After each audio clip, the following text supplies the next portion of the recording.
Hello and welcome to Creative Momentum with Meg. This is the home season, which features interviews with or conversations with Australian writers and artists. And today I'm chatting with Anna Woods. Anna is actually based in New Zealand. She's a New Zealander and is married to an Australian and comes to Australia quite a lot. So I've included her here because New Zealand is pretty much another Australian state just over the ditch. In our conversation, we chat about things like her drafting ritual that unlocks her best writing, and how she uses different programs for her to kind of hold her writing projects, and why she is certain that perseverance is the only thing that just separates the writers from the ones who get there and the ones that don't. This is a really lovely conversation, and it's what's even more joyful is I actually just received her book today and in the mail, and so I'm really looking forward to reading that. So Lit by Anna Woods. So anyway, let's get into it, and I will see you on the other side. Hello, Anna, and welcome to Creative Momentum with Meg. Can you just begin by introducing yourself and what it is that you do creatively? Yeah, my name's Anna Woods and I'm from Tamakimakoro, Auckland, and I am a writer, an author, and my new novel just came out. Excellent. What's your novel's name? Lit, sorry, yes, my novel is called Lit. It's out from Echo Publishing. Excellent, excellent. Can you tell me a little bit about, do you have a routine for your creative work, and talk us through that? Yeah, so my routine's a little bit different. My husband thinks it's hilarious because the way that I draft is I have to wait until everyone's gone to bed. I turn all the lights off in my house, and I've got like a little book lamp. I can show you. It's a little amber reading light so that it's no blue light. And then I attach that to my notebook and I write longhand with my mechanical pencil. So that's the way I draft.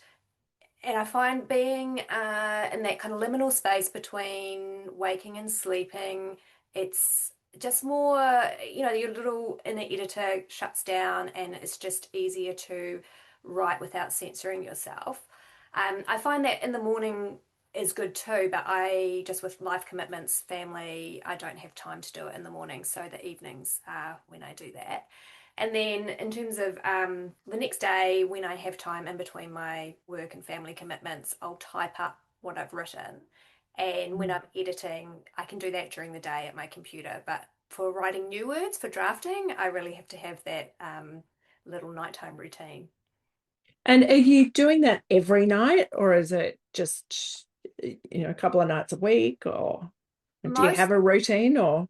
Well, it's most nights when I'm writing a first draft. So when I'm not writing, like once I've finished the first draft and I'm working on revision, sometimes I'll print out and revise at night with my red pen. But yeah, it's when I'm writing new words because I'm the type of writer that I find that it's hardest to get the words on the page. Once they're Mhm. there, I can edit them and change them, but it's actually drawing them out and actually getting them outside of myself, outside of my brain, and onto the page. That's the part I struggle with. So, yeah, that's where I really do it every night. And then once I'm out of that phase, I can sort of let it go a little bit. Tell me, what is your routine like once you're out of your first draft stage? Yeah, so once I'm out of the first draft, then I will. I work from home, and my husband and I have a small business, so I work in that. So I can kind of fit it around when I need to. So when the kids are at school, so in the morning I'll get up and I'll do the usual exercise, get the kids off to school, walk the dog, and then I'll come home and try and do. I try to do my creative work first because I find that yeah, once you get towards the end of the day, your emotional and creative energy is depleted. Mhm. So I'll do that. I'll work for a few hours if I have the time, have lunch, and then try and do more admin type tasks in the afternoon. Although I do find quite often I'll pick up something at about 4:30, right before I have to cook dinner, which is the worst possible time, and I'll get really deep into something, and then I have to drag myself away to cook dinner. So there's something about that sort of late, or sorry, early evening, late afternoon time that I also find quite creative. But yeah, it's just about finding those times in between all the other commitments. Mm-hmm. Um, can you talk us through a bit about what your creative process is for a story? So you start, you've kind of talked about it a little bit where you start first draft is handwritten, long form. How do you go from that set of an idea right through to that complete finished, it's good to go, good to send somewhere? Yeah. So with that, I find I'm a bit of a discovery writer, so I don't know. I don't have. I'd love to have an outline. I'd love to be a plotter because I think it's a much more efficient way to work. But I don't. I don't have that capability to discover the story. I have to write it. I can't do it in my head. And so what I find I do is I will read back as I'm drafting. I'll read back, and this is where typing up the first draft really helps because it's kind of that first pass editing. So you're kind of looking at the story again and going, oh, okay, so this part might be missing, and so I'll kind of do a reverse outline as I'm drafting. And then once I have the basic structure of the story, then I'll look at it and see, well, what's missing. And I'll write myself little notes. I've got little post-it notes that I stick everywhere of scenes that I need to write because they're missing, or I need to connect a certain scene to something that's happening later, or yeah, I mean, if I change something in the drafting and I have to go back because this new character has entered or something like that. Do you, so you're typing out from your notebook. If you go, oh, actually, there's a scene missing, I need to talk more about this, do you have to go back to the handwriting or you feel free enough by that stage to just type it straight in? No, yeah, I go back and handwrite it. So quite often in the evening when I don't know what to write, because I won't always sit down going, okay, I know what I'm gonna write tonight, or I don't write it necessarily chronologically. I have Mm. a little list on the inside of my notebook of Mm. scenes that I need to write or things that I need to sort of bring in. And so that kind of gives me something to go on or something to start with. And so then I'll start writing that scene and then I'll have to go back when I go to type it out and see whereabouts in the document that might live, whereabouts it makes most sense. So yeah, it's I guess it sort of grows forward, but then it's also sort of branching out as I'm writing. Does that make sense? Yeah. Absolutely, absolutely. Um, is this the first novel you've written or first manuscript? No, so I've written a few manuscripts, as many of your writers have. Yeah, I've written a few manuscripts that have not been published, and I suppose I've changed the process over time as I've learned what works for me and what works for the story. I think what happened in the past is I actually came from short story writing. So I was trying to write novels as though they were long short stories, just a very long short story, which doesn't really work. And so it wasn't really until I hit on a process that worked for me that I could expand all of the subplots of a novel. So I think what was happening is I was having this like really long short story that didn't have enough other strands to it. And so this kind of method of drafting has helped me see, like I said, where the gaps are and build out other storylines and make it a more cohesive, um, more cohesive whole. And then also I think part of that is the way that I use Scrivener to draft, and I think that's really helped my process because I can see it all at once. So I can see all the individual scenes where they're happening, and you kind of just get that overview, which makes it much easier for me to see the novel as a whole because I can hold a whole short story in my head. It's 3,000, 5,000 words, whatever it is. I can't hold 85,000 words in my head. It's not that big. So I need some sort of bird's eye view or sort of see that macro level, and then I can kind of understand the story, and that's when I can start building it out. Yeah. Yeah. Okay. So is that happening like between draft two and three? Let's say draft one is your notebook. Yeah. Draft two is when you type it into Scrivener. And so between two and three is when you're going, hang on, is this hanging together? Yeah. What's missing? And then I also will use, I know that Scrivener can do this, but I will also use Excel and I will sit there and Mm. make a little spreadsheet of, particularly for lit because it is a suspense novel, there's certain things are revealed at certain times. And so in order for the timeline to make sense, also there's a little element of someone being missing. So, when they went missing to when something else happens, there's a certain time period has to elapse. And so just to make sure that the scenes were working with the chronological timeline of the novel, that was important for me to be able to sort of see it all over, an overview all at once. Yeah. Yeah.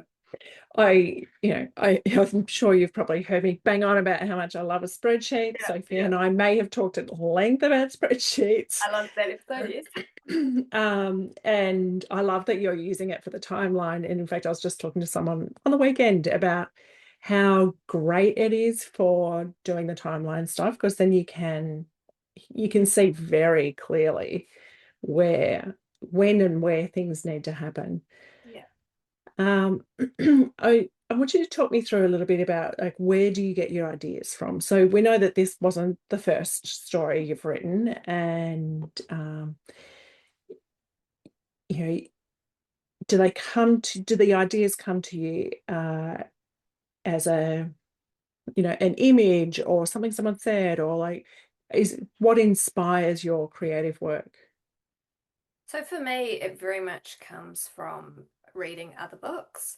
So I'll read a book that I see something interesting in or that I enjoy, and I think, oh, how did the author do that? And then I kind of wonder how I could do something like that or something different, how I could put a spin on it. And then I also have, you know, little, as you do, like little ideas pop into your head. What about a story about this? Or, you hear something or you see something. I don't have so I don't have a really strong visual image in my head, so I'm not one of these people that has a movie playing. I hear writers talk about, oh, there's just a movie playing in my head, and I write it down, and I think, oh, that's amazing. I'd love that because you could just sit there and basically it's being dictated to you, and you just. I'm not like that at all. So it's never images that come to me. It's I guess it's more experiences. So for lit, what happened was I was driving to work one day and I spotted someone who had passed away. And that's something that's quite common for people when you lose someone, your brain sort of looks for patterns and it looks to recognize the Mm. person. But this resemblance was so striking. I kind of did a double take and then I kind of did another one. And I just thought, oh, wouldn't it be interesting if this person hadn't really disappeared? Sorry, hadn't really died, but they disappeared and were living some sort of secret life. I thought, oh, that's an interesting idea for a story. So that was just sort of percolating away. And at the same time, I was reading Clarissa by Samuel Richardson, which is a classic novel about gaslighting. And so the villain in that, he is just a real rake and he ruins, it's one of those Victorian type literature, ruins this lady called Clarissa. And so I was like, I wonder what would that be like in a contemporary setting where she is got more agency and where she's got more control over her own life. And so I kind of brought those two things together. So yeah, it's very much about reading and just noticing things that are affecting me in my life or that I see out and about. Yeah. Mm. And for the other things that you've written over time, is it the same thing? It's just like you keep noticing something and like, I need to explore this. Yeah, yeah. I mean, so the novel that I wrote so I did a Master of Creative Writing, and the novel I wrote for that was um, an epistolary novel, and so that was inspired by letters, and then it was kind of what if the character wasn't writing a letter to someone that was around? What if it was to someone that was missing? I don't know why I have all these missing people going on in my novels, but and so that one was very much again, it was another novel that I'd read. I'm struggling to recall what it was, but that had kind of, I thought, oh, it's interesting writing a novel in letters. How could I work with that as a starting point for a story? So yeah, I think they've all. I mean, and then I had very early novels that I wrote, very terrible ones that I wrote in my 20s, were more of the kind of autobiographical first novel where you just mine your own life. But I think I'm quite fortunate, I think, in that those didn't get published and I kind of got that out of my system, and now I can work on more purely fiction. Though, of course, your life always comes into your stories. Yeah, I remember years ago when I don't know, I was attending the neighborhood house writing group, and I thought I'm just going to get all of that autobiographical stuff out, and I was just thought I'm just going to purge it out while I'm in this class because I don't want it to come into things that I'm writing about. Yeah. Uh, Tell me, what fills your cup creatively? Like what fills you back up? Yeah, like I said, I think reading definitely, Mm, mm, because I love hearing other voices and other stories, and particularly, I've got a real thing for memoir. I love reading memoir, and I love listening to. I don't listen to many audiobooks, but the ones I do are memoirs that are narrated by the author, because I think there's mm, something so compelling about hearing someone's story told in their own words, in their own voice. But then there's also the usual things of, getting out in nature, going for a walk, going to art galleries, consuming other types of art, movies, films, just being out in the world. I think you really need to be out and experiencing life, because otherwise your view becomes quite narrow. And there's this whole thing of writers writing about writing, which is kind of interesting, I think, to us. And I enjoy writing books, so I enjoy reading books about writing, but I think to speak to a broad section of people you really need to be experiencing other aspects of life and talking about other aspects of life. So yeah, I think it's really important to just get out there and experience things. mm. I think that is so true. Tell me, if you were to be having a chat with someone who is, thinking about doing some writing or doing some other creative work, or it maybe is at a kind of stagnant point or, transitioning in their creative work, what what wisdom would you want to share with them? I think it's about perseverance, really, because the people that kind of have the breakthroughs are the people that keep going.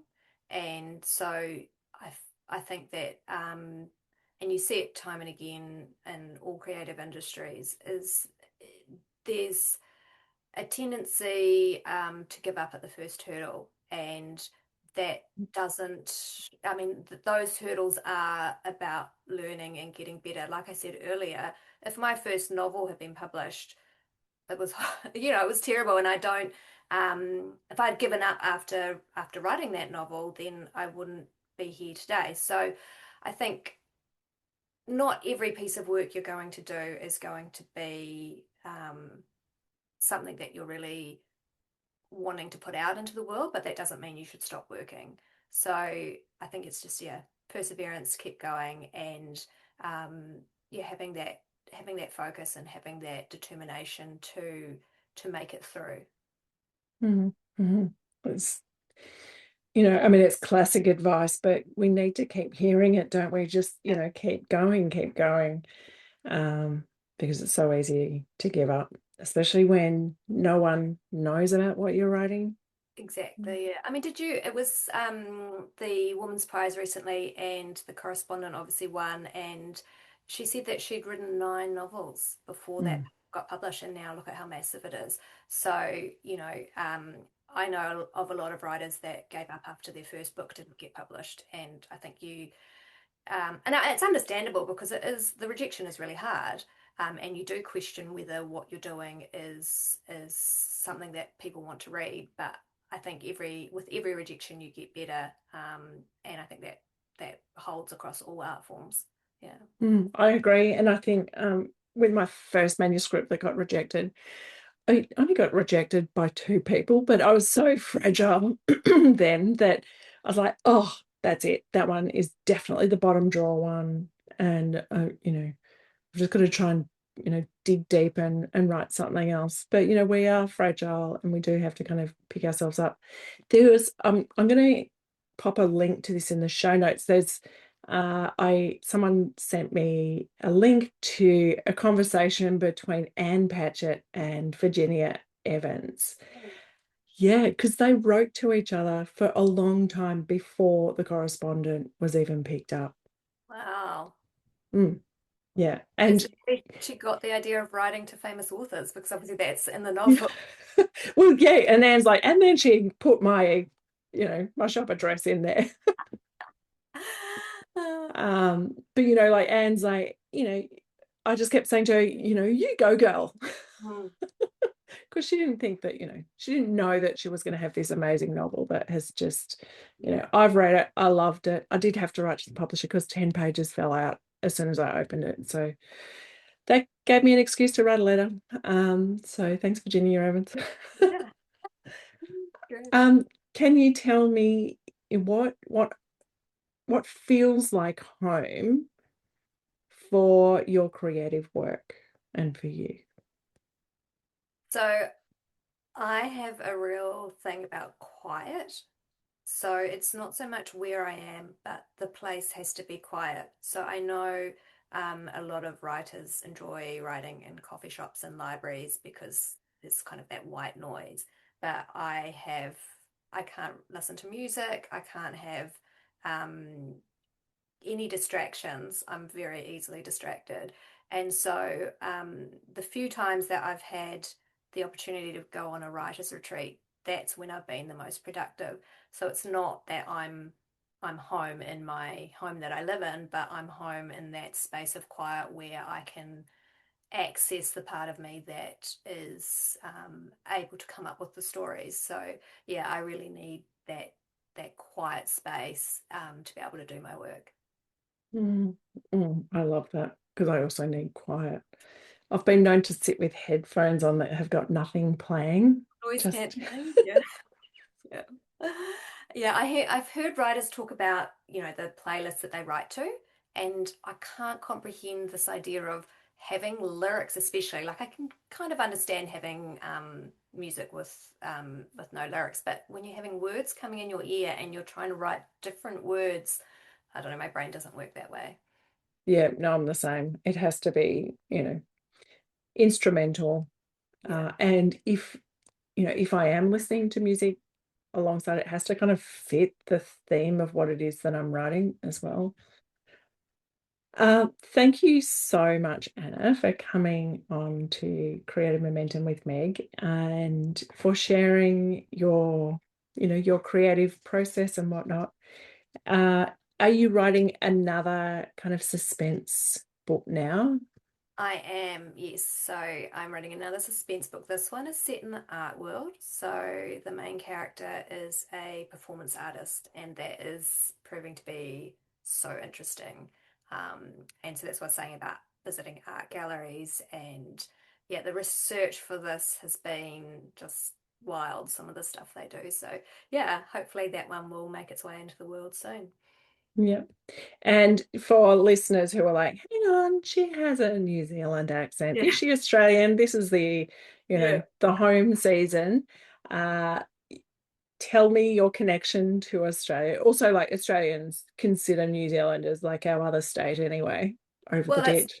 this is true over the ditch. Well, my husband and my children are all Australian citizens. My husband's Australian. He's from Melbourne. Um, he's a big Carlton supporter, so that's not so great for us. I don't follow the AFL, but apparently they're not doing so well. And yeah, so we're in Australia frequently, visiting his family, and yeah, so I've got a great connection to Australia. We actually lived there for a time as well before we were dragged over the ditch by a job. So yeah. And your book was published in Australia as Yes, I should well. mention that too. Yes, so Yeah. Echo's an independent publisher in Australia, and it's available in all Australian bookshop stores, independents, and in the big chains as well. So Yeah. Thank you so much for coming along. I have really enjoyed hearing about your work, and I'm going to say I know quite a few writers who start with the handwriting Mm. in a notebook, and it is actually making me consider how useful that can be, because I think it's a less critical eye we have on our writing, maybe.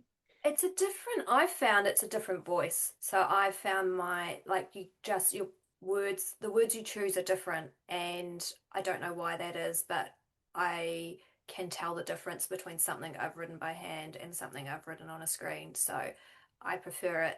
And it's also a good way of unlocking when you're stuck. Yeah.